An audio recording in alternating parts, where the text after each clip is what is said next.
Michelle with two L's. And I'm Natalie the Red. And we are Force of Light Entertainment. And we are here today to give you they're kind of reactionary thoughts because we literally just got back from the theater. We did. We made it through the rain. Let me see if I can bring it up.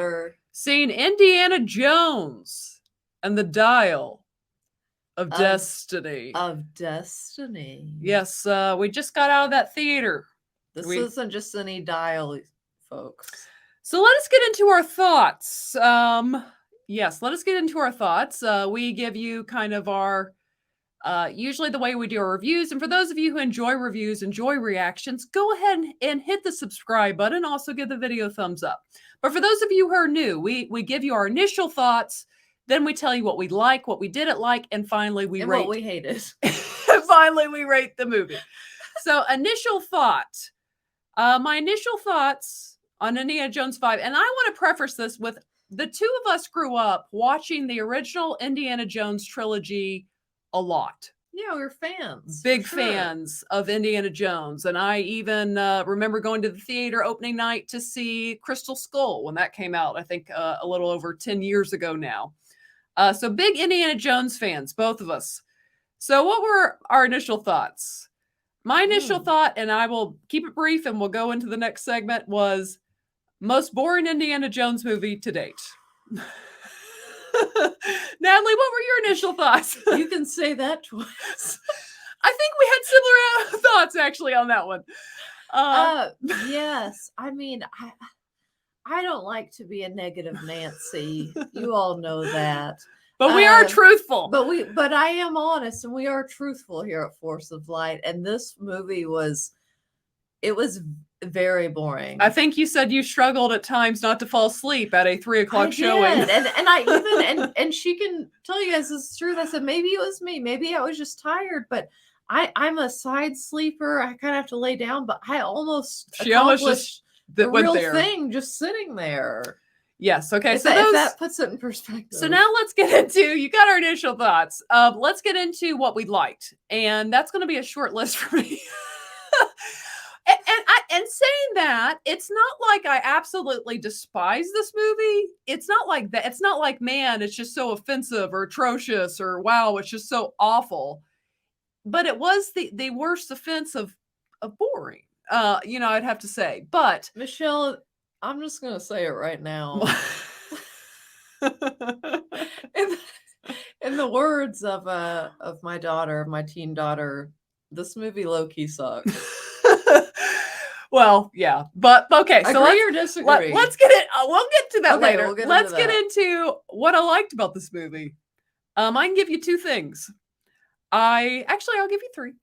I liked the first thing I can say is Harrison Ford. Harrison Ford. Well, who doesn't like Harrison Ford? Harrison Ford is just a phenomenal actor. He gives it everything he has, and there can't be too much Harrison Ford, in my personal opinion. And even at the beginning, when they tried to do the younger Harrison, you're like, it's not Harrison, and I can feel it. I need you to go to Harrison for me. And then when they go to older Indy, you're like, let's just stay there. Because even older Indy, although he's older doing some of these things, you're like, Harrison brings that much to the table as an actor. He just does. As much as like it did look just like, him it looked like a video game. And his eyes were always crossed.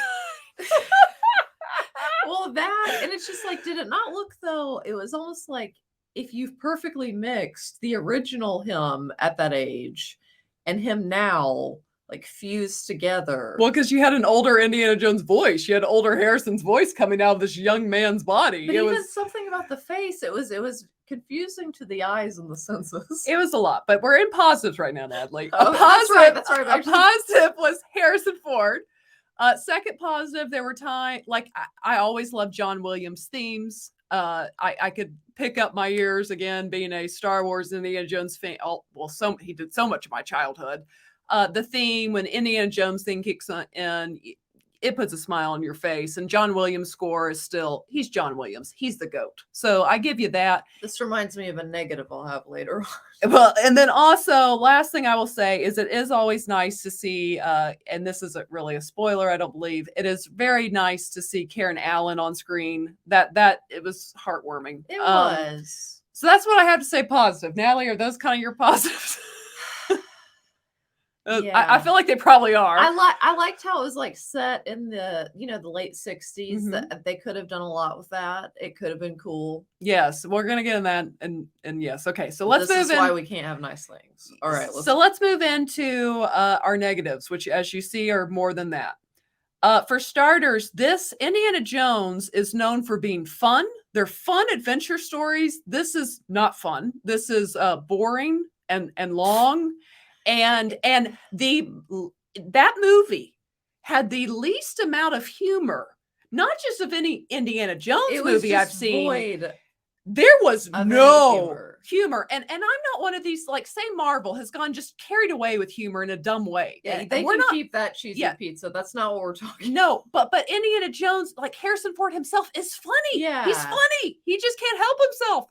But even Harrison Ford's not funny in this movie because the script is void of any life and any humor. And getting into that, that's another negative. This movie pretty much is what it is.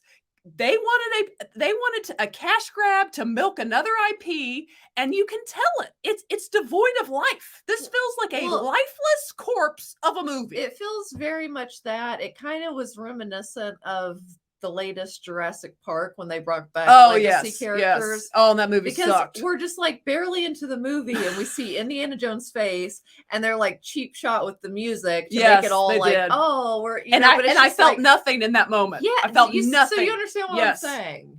It's just like, and that's when it does feel a little cash grabby, as you're saying.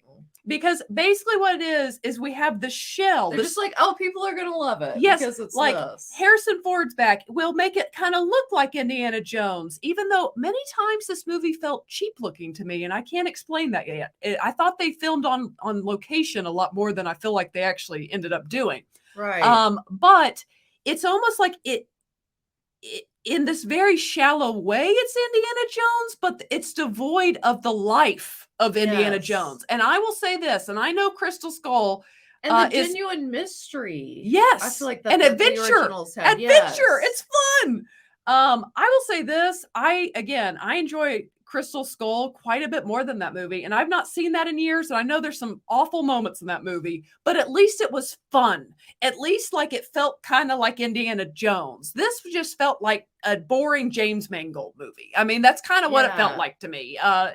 If I'm just, yes, and I'm giving you my truthful thoughts, my honest thoughts on this movie. I don't know if Mangold brought home the gold on this one. No, I don't think he did. And even beyond that, he's the director. The script was just lacking. And as we were saying, the plot was lacking. So the chemistry was lacking. And yes, the chemistry between Harrison Ford and Phoebe Waller, not there.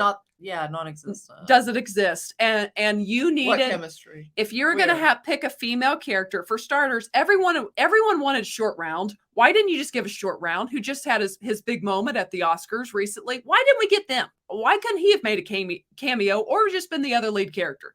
But secondly, you're going to give us this new female character. Well, pick a female who brings a lot of charisma and brings humor and brings something to the table. I don't know, like the other three females from the other movies did. Right. Like, give us something to work with here. It was, and even Mads Mikkelsen. She just, bless her, she wasn't offering much. She wasn't. And what I know, did she offer? And she was intelligent. And she used it for the wrong way. Honestly, in the first part of the movie, you will find that character like unbearable. Like there's not really a redeeming quality about her. Like she's selfish. She's just, I mean, and I know that's, I guess, part of her journey. Her character arc. Her arc, she gets better towards the end, but it's just like, at least make her funny. Like at least be something, bring something to the table. But and so their relationship, or it's supposed to be the heart of the movie, I guess. I mean, I don't know why Shia LaBeouf could have come back before this. I mean, if I'm just being quite frank, quite blunt there. I mean, really, but even say like Mads Mikkelsen, great actor. He has nothing to work with in this movie. No, the villain is so generic and just kind of, again, boring. And I think there was so much potential of what you could have done because Mads Mikkelsen is supposed to be basically like the real life situation of how we brought legitimate Nazis that should have gone to prison and allowed them to build NASA. And they kind of use that. I think that's Project Paperclip. I think is I might have that wrong, but they use that, and then he wants to find this dial so he can go back and win the war for the Nazis, and basically never really liked America, just helped us go to the moon. You could have done something neat with them trading on America after America brought these people over that weren't good people. There was potential there, but then we just go with the dial of destiny. And I'm not going to go into spoilers, even though I know the spoilers are all over and have been for months. But let's just say at the end, Indiana Jones makes this decision and you're like, how did we get here? Like, okay, what? And at that point, you know, for me, I was just so ready to go home that she was like, just do whatever you want, Indy. I don't care anymore. I was willing to support whatever he decided. And I will say, at least they give him a decent ending at the very end. I guess that could be a positive. But this movie, even the other two villains that are with Mads Mikkelsen's character, they're so generic. I don't even know what else to say about that. They're just so blah. Like tomorrow, I will forget all of them. Tomorrow, I might forget this movie ever happened. That's how I feel. But not only, because not only do you kind of usually need good chemistry between the people working together in the movie or the people in relationships in the movie. That gives it heart. And that gives it heart. But it's like you said, if it's a very generic bad guy, you're missing out on the potential to be like, oh, I really dislike that guy. And it kind of builds the emotional I want.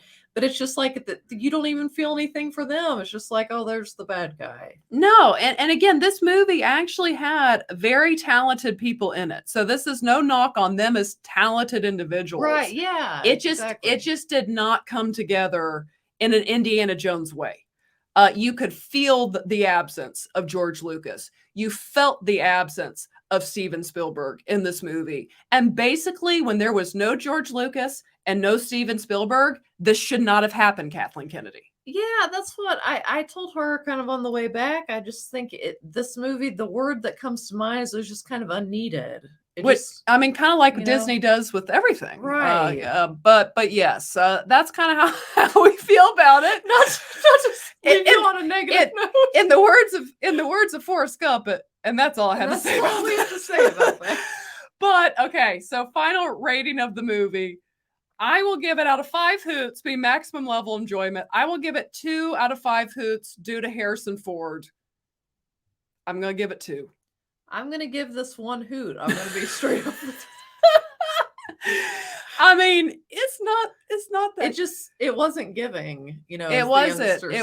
And it wasn't serving. And if you guys see it and if you enjoy it, that's awesome. I've watched Indiana Jones enough times in my life. This was missing the Indiana Jones magic. It missed the humor, the adventure, the fun of Indiana Jones was totally void. And this absent. Was like the potential they could have had. Mm-hmm. I feel there was definitely potential with certain storylines. I think they could have done. I feel it was squandered.